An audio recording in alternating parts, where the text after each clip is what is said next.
am Saad Al-Aziz, the owner and head instructor of Semper Fortis Jiu-Jitsu here in San Antonio, Texas. And I'm here to tackle this week's question of the week, or issue of the week.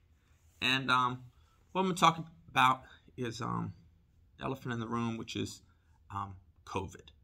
And it's an infectious disease that has spread worldwide over the past 2 years, and it's caused, it's a worldwide pandemic.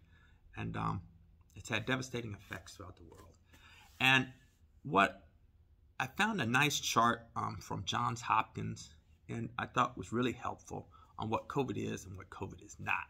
And like I said, I'm not an infectious disease expert, I'm not a scientist, biologist,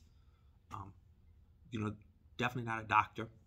But I'd like to look at it from maybe, like a mental health perspective, because what I see on social media is I see people trying to find somebody to blame when they catch COVID.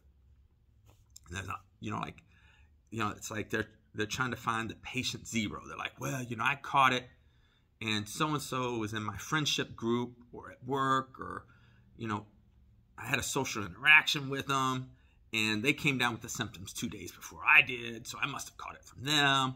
And, nobody is intentionally catching or spreading, this infectious disease. This is something that's spreading worldwide. I know people that are immunized, who mask up all the time, and they're still catching it. I've got a good friend, and he's a public schools teacher in another state, and over the past 2 years, he's caught it 3 times now. He's caught it for the 3rd time. And I know he doesn't want to catch this disease, but, this is it's a terrible thing that's happening to people throughout the world. It's not just here in the United States, it's everywhere. And we're not helping this situation by trying to find somebody to blame. So somebody that got sick before you, that's in your social network, they get sick, you had contact with them, and then you feel like, oh, now I have it, so it must be their fault. When they were an innocent victim also. And disease tracing, that's not even an exact science to say, oh, well, because you came up with the symptoms and a few days before me, I must have caught it from you. Because some people can pass it, and they can be what's called asymptomatic. So they're not showing any symptoms, so they have no knowledge that they're even passing it on to you. And, trying to blame someone, for this unfortunate illness just isn't productive. And it hurts them, the person that you're blaming, because, now you're, in addition to them having a disease, now you're putting an extra level of mental guilt on them, that it's like, it's your fault that I have it. And then somebody could have, a terrible outcome. So I just want you to be aware of that, aware of like your conduct and what you say and how that can affect others, and how that can affect other people's mental health. So just because, hey, I got this disease, I need somebody to blame, that's not going to make the situation better. So, Johns Hopkins, they came out with a cool little chart that I saw online, Johns Hopkins Hospital. And it's like, getting COVID is a cruddy experience. I would say so. Number 2, they say it's very lonely because you have to isolate. It's definitely inconvenient. It's going to affect your work, your social life. It's exhausting both physically and emotionally. And a little side joke on it was it could be expensive because if you keep spraying perfume to check your sense of smell, I guess perfume is pretty expensive. Dad jokes. But what getting COVID is not, it's not a moral failure. It's not like, you've been married for 10 years and all of a sudden one of y'all come up with an STD, which is transmitted in a particular way. COVID, just like the cold or the flu, is an airborne virus. So it's not like somebody had a moral failure, so they caught COVID or they passed COVID.